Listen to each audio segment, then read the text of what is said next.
जय श्री श्याम भक्तजनों।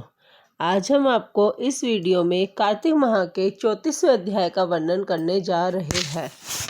उद्यापन का पूर्ण विधि विधान बतलाने के पश्चात सूत जी बोले, हे ऋषियों, यदि किसी में उद्यापन की सामर्थ्य ना हो तो कुछ ब्राह्मणों को भोजन करा दे। ब्राह्मण न मिले तो गाय, पीपल अथवा वट वृक्ष का पूजन करे, क्योंकि पीपल विष्णु का तथा वट शिवजी जी का रूप है।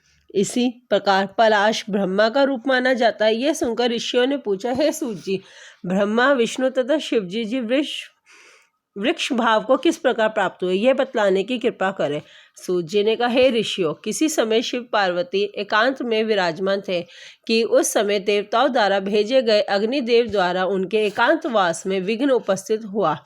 इस पर पार्वती जी ने क्रोधित होकर देवताओं को श्राप दिया कि तुम वृक्ष रूप हो जाओ। तब विष्णु गया में जाकर पीपल और शिव काशी में अक्षय वट तथा ब्रह्मा जी पलाश रूप हो गए। बस तभी से पीपल तथा वट वृक्ष का पूजन होता है। तब ऋषियों ने पूछा कि शनिवार को पीपल का पूजन होता है मगर रविवार को नहीं, इसका क्या कारण है, कृपया करके बताइए। सूत जी ने कहा, हे ऋषियों, समुद्र मंथन के समय 14 रत्नों में से कौस्तुभ मणि तथा लक्ष्मी जी को प्राप्त करने के बाद विष्णु भगवान लक्ष्मी जी से विवाह करने को उद्यत हुए।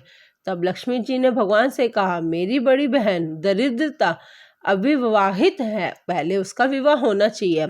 यह सुनकर भगवान विष्णु ने लक्ष्मी की बड़ी बहन उद्दालक ऋषि को सौंप दी। यद्यपि दरिद्रता का रंग काला, नेत्र लाल तथा बाल बिखरे होने के कारण कृपा थी, तथापि भगवान की आज्ञा मानकर उद्दालक ऋषि दरिद्र को अपने आश्रम में ले गए। आश्रम में जाकर दरिद्रता ने देखा कि वहाँ वेद पाठ तथा हवन हो रहा है। ये देख उसने ऋषि मुनि से कहा, मैं ऐसे स्थान में रहने की बजाय उस स्थान में रह सकती हूँ जहाँ पर चोर, जुआरी तथा ब्राह्मण का अपमान करने वाले रहते हो। उसकी ये बात सुनकर उद्दालक ऋषि अत्यंत दुखी हुए और उसे वहीं छोड़कर और ये कहकर चले गई कि तुम्हारे लिए कोई उपयुक्त स्थान देखकर आता हूँ। ऋषि के जाने के बाद कुछ देर बाद दरिद्रता ने उनकी प्रतीक्षा की। इसके बाद वह रोने और चिल्लाने लगी। तब लक्ष्मी जी ने भगवान जी से कहा, हे भगवान, ऋषि द्वारा त्याग दिए जाने के कारण बहन दरिद्रता अत्यंत दुखी हो रही है, अतएव आप जाकर पहले उसे शांत कीजिए। तब विष्णु भगवान लक्ष्मी जी सहित वहां आकर कहने लगे, तुम पीपल में निवास करो।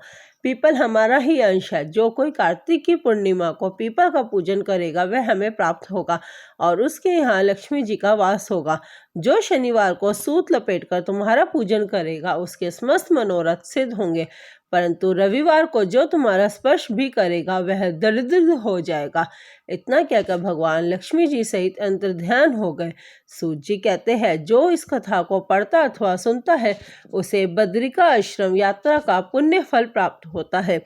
इसी के साथ कार्तिक महात्म्य का 34वां अध्याय समाप्त होता है। जय श्री श्याम भक्तजनों।